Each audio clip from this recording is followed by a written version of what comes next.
on the NHS, on health, on prisons, you name it. And now she accuses everyone of whining about the impact that had on the country. It had a huge impact on working people across the country, and they're absolutely right to complain about it. She wants to talk about the Deputy Prime Minister. The Deputy Prime Minister, working with the Chancellor, building 1.5 million new homes, reforming our planning system, putting £7 billion into our economy and bringing forward our employment rights bill, which is the single biggest upgrade to workers' rights in a generation.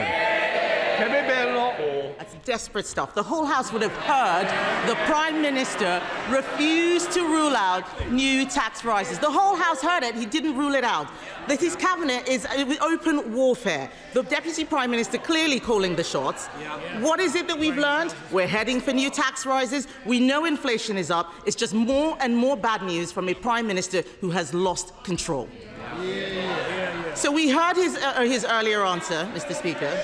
We heard his earlier answer on winter fuel. Let's try and get some more information. I'm going to ask him a simple question. It only requires one word, yes or no. Is he planning to U-turn on winter fuel cuts? Yeah. Yes.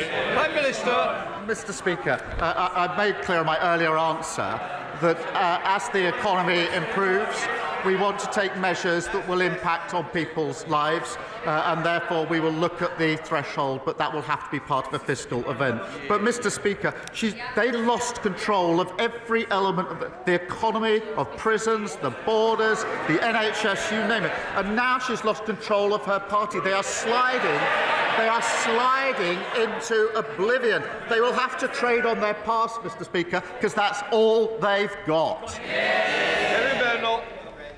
Speaker, I made it really easy for the Prime Minister. Just a simple question, yes or no. And he could not answer.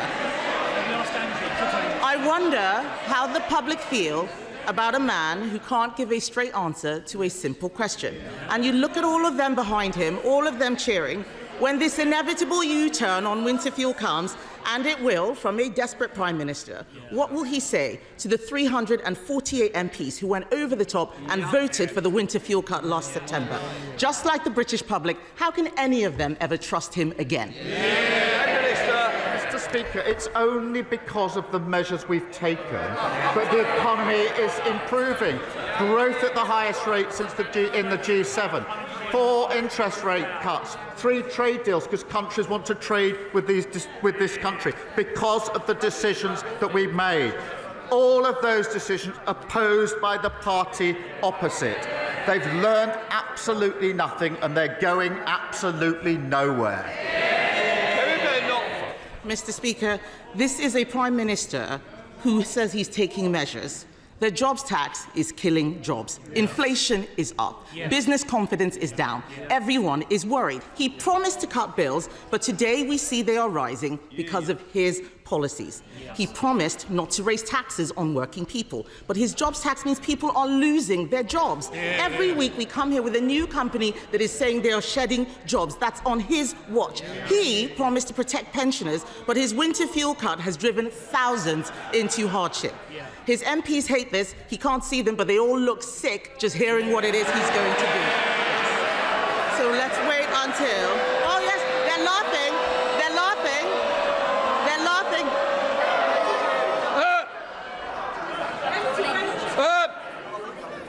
I expect better from whips.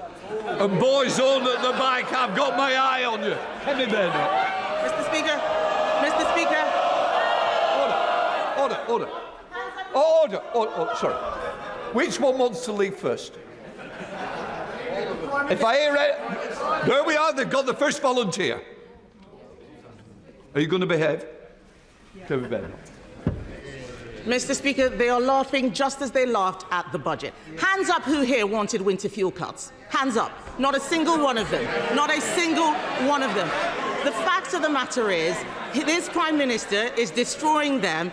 They need to look at what they are doing to the country. The truth is, we all know that there's this Prime Minister, this Labour government, and their policies that are shafting the country, isn't it?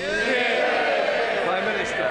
Mr. Speaker, they look in pretty good form to me, and there's lots of them.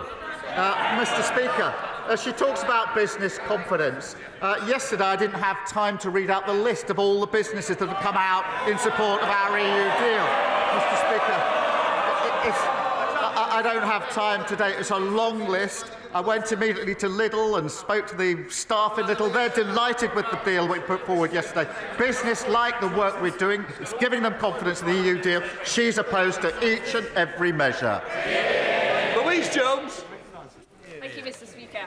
I recently visited Barrow Hill Primary School in my constituency of North East Derbyshire, a school in receipt of a new free breakfast club. The team there are doing a fantastic job, but challenges still remain. What more can we do as a government to support both them and local parents to give the children of Barrow Hill the start in life that they deserve? Well, I thank my honourable friend, and we are united by a shared focus on creating better life chances for our children. And I'm delighted to hear her constituents are already benefiting. Thanks to our plan for change, we'll deliver free breakfast clubs in every primary school in England.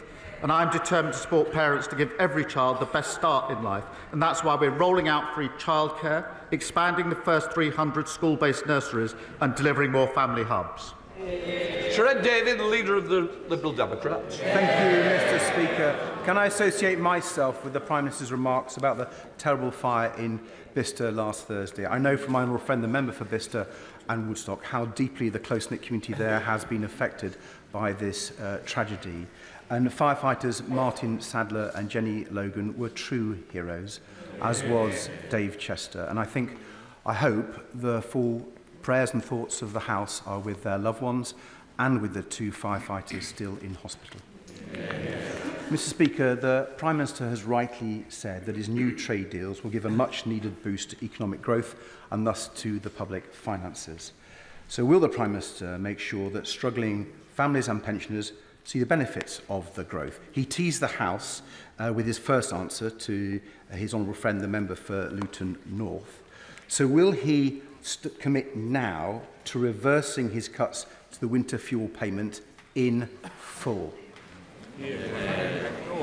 Mr. Speaker, firstly, can I just thank him for his comments about the Bicester tragedy. And it's very important that in a moment like this, the House does come together. And we are taking measures, obviously, to help with the cost of living crisis. And that's why the EU deal yesterday was so important, because the impact it will have on prices, particularly in supermarkets, directly affecting those who are affected by the cost of living crisis. Mr. Speaker, what I said before was this, that the economy is beginning to improve. People are still feeling the pressure. That's why we're taking the measures that we are. That's why we're striking the trade deals that we are striking. As that improves, I do want people to feel the benefit of the measures that we are taking. And that is why I want to ensure that more pensioners are eligible for winter fuel.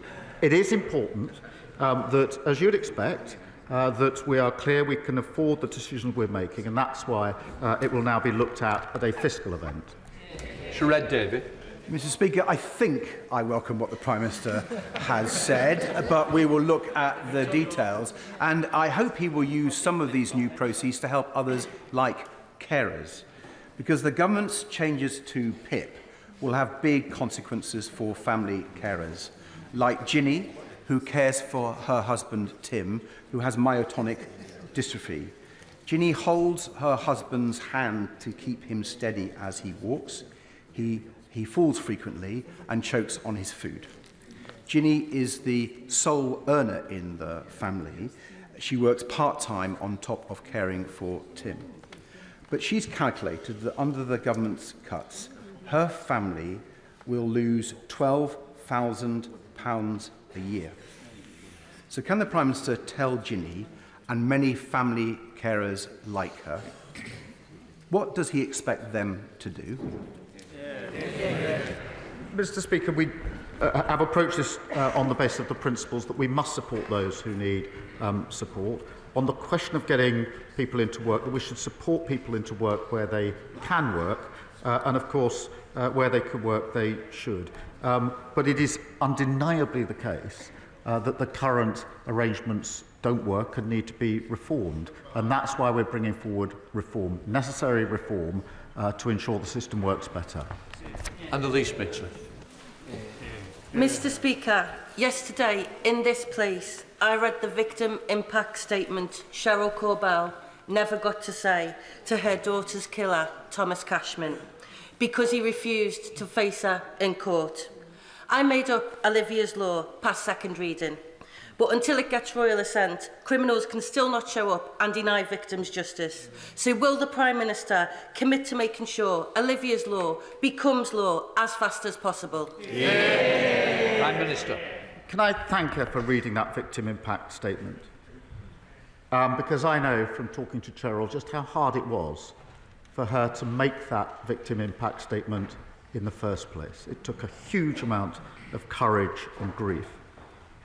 And she wanted to read that statement to the perpetrator, as she should have been able to do. And I know how visceral the pain is to her of not being able to have done so from the meetings I've had with her. So I do thank my honourable friend for allowing that victim impact statement to be heard by the whole world, by being read out in this chamber. Cowards who commit these heinous crimes should face the consequences of their action and face those that have had a huge impact on their lives, and that's why we will force offenders to attend the sentencing hearings with longer sentences, unlimited fines and prison sanctions for those who seek to avoid facing justice. And I again pay tribute to Cheryl, who I will meet later on this afternoon, for having the incredible courage to push for that change, notwithstanding the incredibly painful impact it's had on her and her family. Jim Allister. The Government assures us that Northern Ireland is still in the United Kingdom's customs union. If so, how is it then that British steel can be sold to the United States tariff-free, but if the same British steel is sold into Northern Ireland, it's subject to EU tariffs? Why on Monday did the Prime Minister not even try to take back control over the trade laws that govern Northern Ireland? Well, Mr. Speaker, it is important that we reduce tariffs on steel into the US market or other markets, including the EU markets, for obvious reasons. It is also vital that we seek to ensure that we reduce any barriers in trade within the United Kingdom as a whole. Yesterday was a step towards that. There's further work to do, but we do want to get to that place where we can trade without those barriers in the United Kingdom. We'll continue to work on that. Andrew Pex. Thank you, Mr. Speaker. The Prime Minister will know that thriving high streets are essential to local growth. But in cities like mine, people are increasingly concerned by the uncontrolled growth of betting shops and vape stores. Research shows this concern is not isolated. Nearly half of betting shops and gambling stores are in the 20% of places which are struggling the most, like Peterborough. So can I ask the Prime Minister, will he ask his departments to meet with me and campaigners so we can discuss ways that local communities like mine can take back control of our high streets? My honourable friend is an excellent champion for his constituents, and we are committed to supporting our nation's high streets to adapt and thrive. Planning applications are required for any new betting office to make sure locals have a say on individual cases, and communities can use the planning system to allow for a change of use of their properties. And I will make sure that he gets the meeting that is asked for. Michael. Thank you, Mr. Speaker.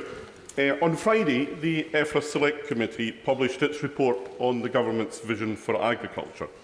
The committee agrees with the Government that land purchase being used to shelter wealth from inheritance tax is a problem that needs to be tackled.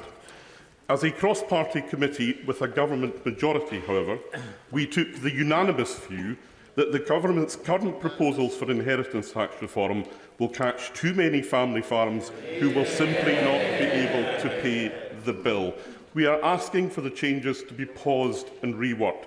Will the Prime Minister listen to the Select Committee and those on his own benches who want to tackle tax evasion and support the farmers who keep producing food for the nation's table? Well, Mr. Speaker, he knows the very limited impact of the inheritance tax only on farmers of very, very high level. But he will also know the record amount of money we put in at the budget into farming, and of course the measures taken yesterday with the EU deal, which will massively help farmers selling their products into the EU market. Julia Butley.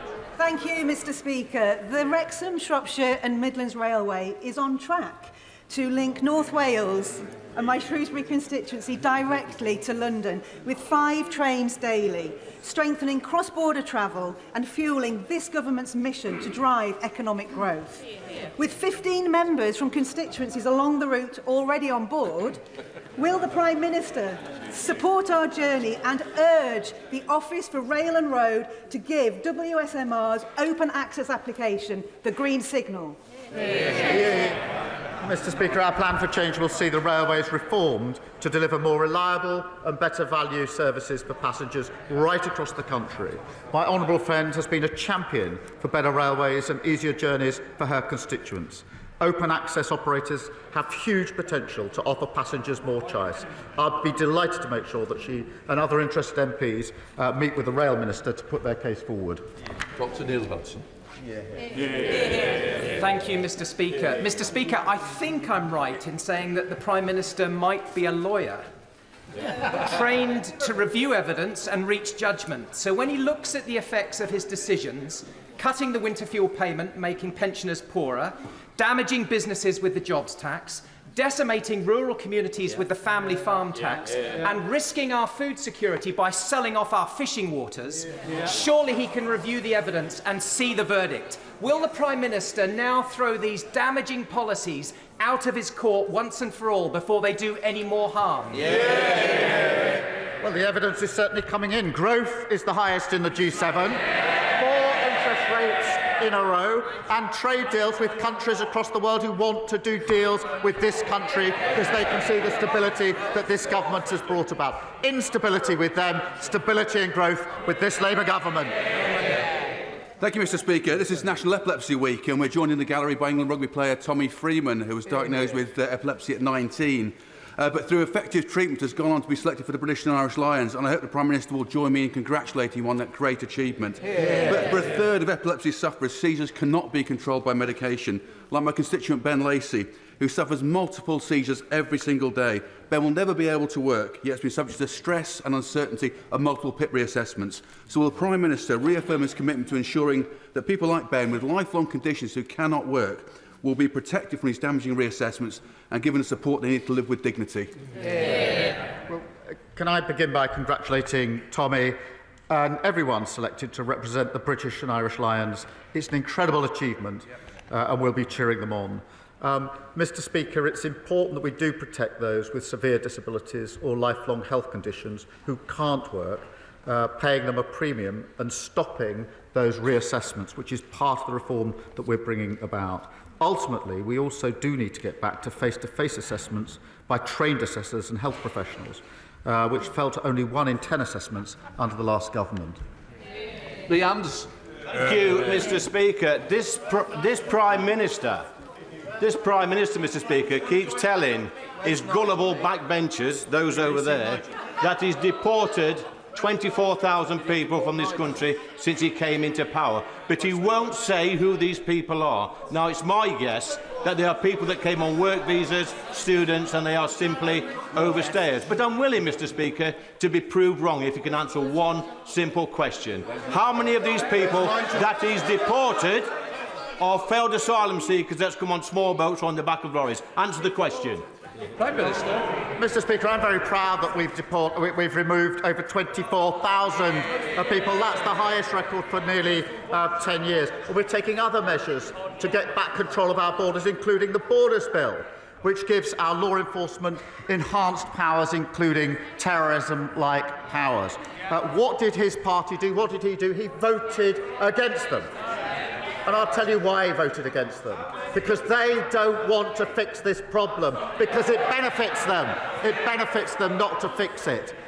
Party before country. It's very good he's standing in for the member for Clacton, I have to say. There was no sign of him yesterday at the EU. So he was the first through the E-gates somewhere to south of France.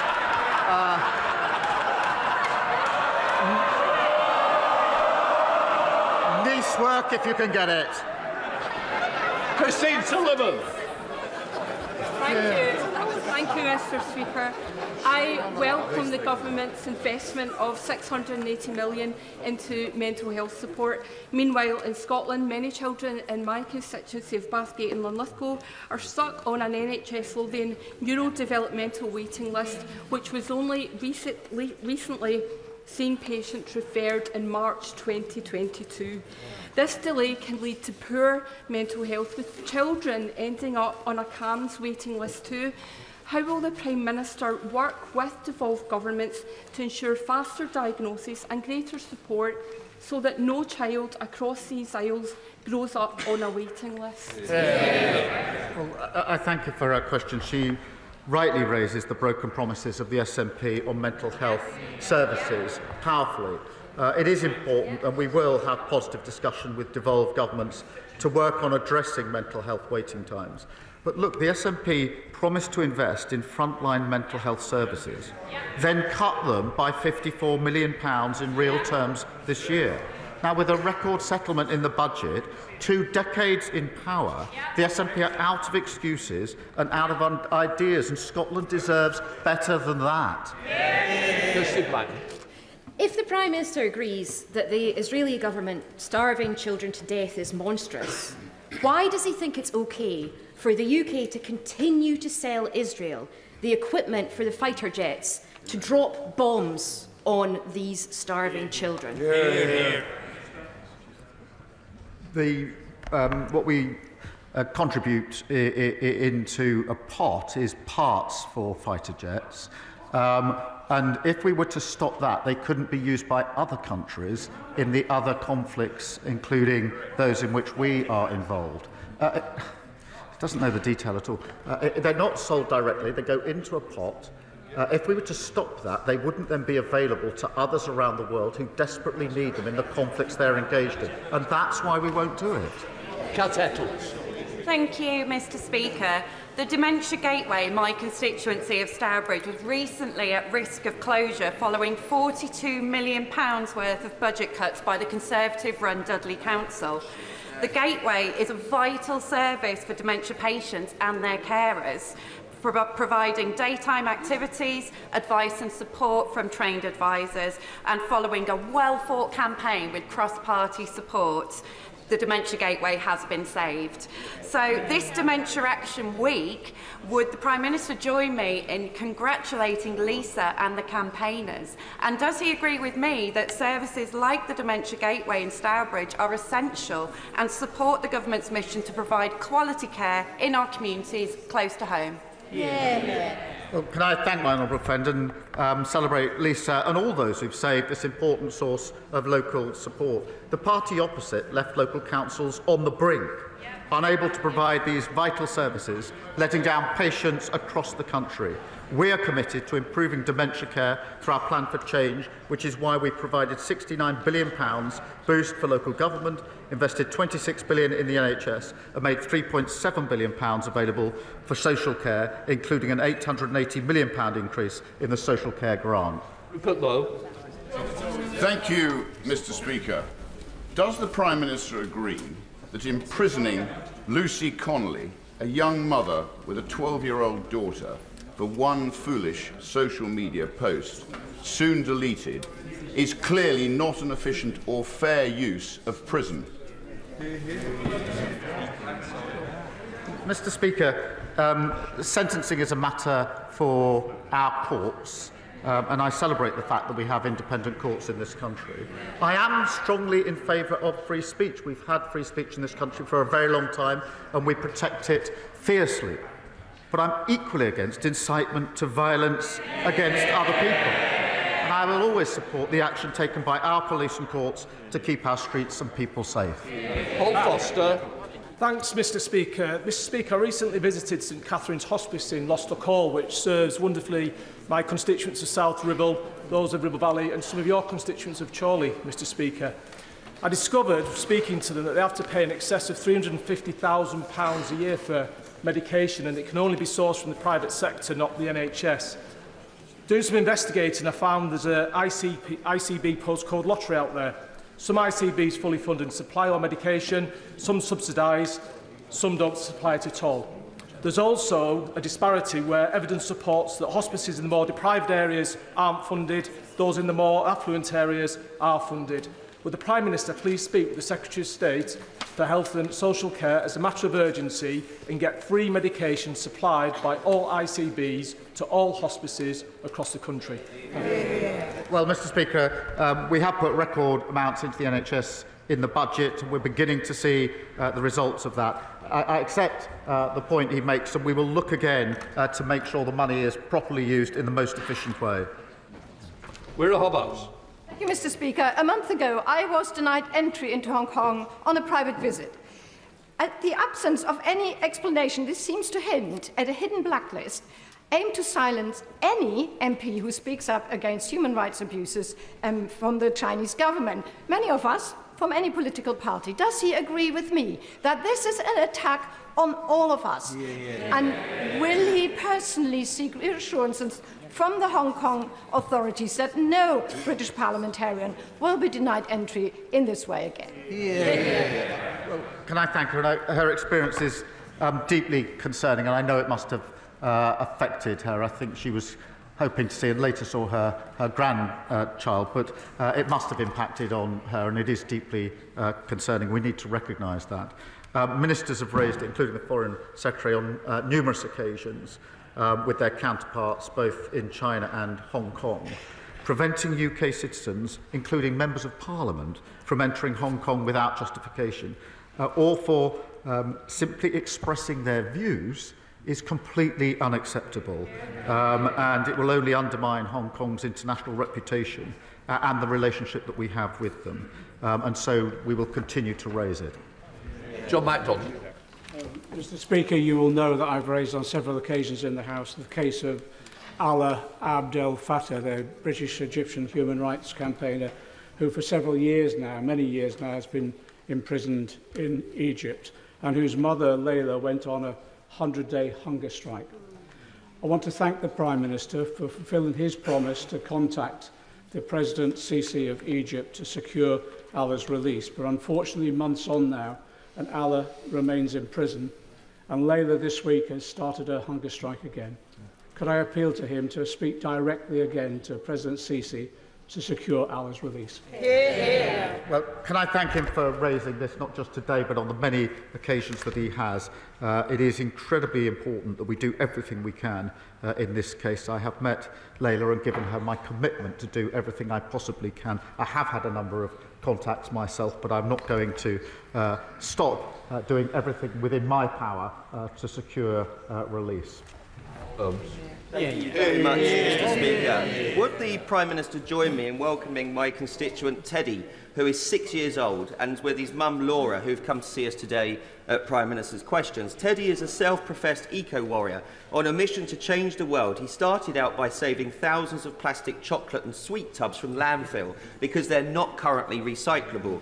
Will the Prime Minister commit to ask his Minister for Local Government to meet with Teddy and myself to discuss how we make these tubs recyclable? And does he agree with me that no matter how small you are never too little to make a big difference? Well, can I welcome Teddy on my behalf and on behalf, I think, of the whole House. It is really incredible that Teddy has done so much already and is in the gallery somewhere.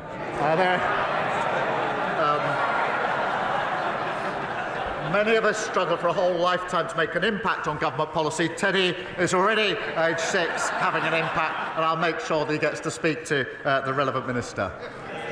Final question, Rosie Wright. Thank you, Mr Speaker. Following on from my honourable friend, I also want to mark that this week is National Epilepsy Week, an important opportunity to raise awareness of a condition that affects so many but often remains invisible.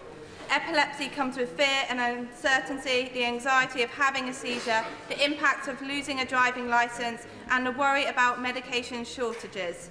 In the UK, 1 in 100 people live with epilepsy. That's up to 6 of us in this chamber, including myself. So today I ask the Prime Minister, will he join me and the inspiring campaigners watching from the gallery in marking National Epilepsy Week as we continue to raise awareness of seizures? Well, can I congratulate my honourable friend for her tireless campaigning on this issue and those campaigners who are with us today. I know the impact epilepsy has on people across the country, including on over 100,000 children and young people. We are committed to improving care for people with neurological conditions and setting up UK-wide Neuroforum to improve treatment and care for those with such conditions. That completes Prime Minister's questions. Point of order.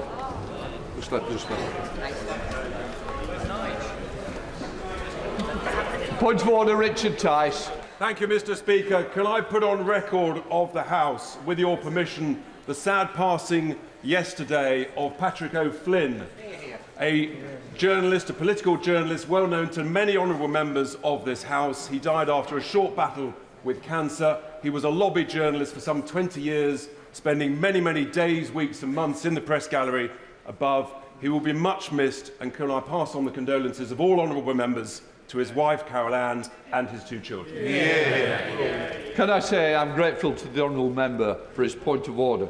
Patrick was a long-serving and well-respected member of the lobby. I'm sure the whole House will wish to join me in sending our condolences to his family for somebody who was taken so young. Point of order, Kirsty. Thank you, Mr. Speaker. Mr. Speaker, I'm seeking your guidance on how I get a response from the Department for Work and Pensions. I've written to the Secretary of State in relation to one of my constituents who was told by a first-tier tribunal that DWP must pay him, backdated to January 2020. We've been chasing the department for over a month for a response. This tribunal decision was in February. Can he advise how I can get a response? I think the honourable lady knows exactly what she's going to do next. But I would say she's certainly put on the record. I hope the bench has heard.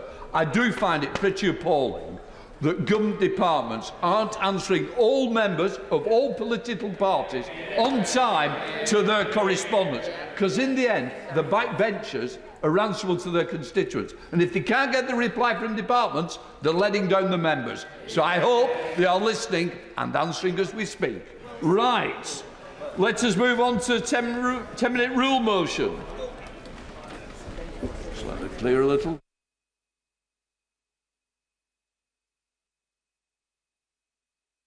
We come to 10-minute rule motion. Luke Charters. Thank you, Mr. Speaker. I beg to move that leave be given to bring in a bill to require the Secretary of State to publish an assessment of the effectiveness of current regulation of the debt collection in civil enforcement sectors, and to report to Parliament on the potential merits of statutory regulation of those sectors and for connected purposes. Today, I introduce the Regulation of Bailiffs Assessment and Report Bill. We are in this place to speak up when others can't, to put right what's clearly wrong.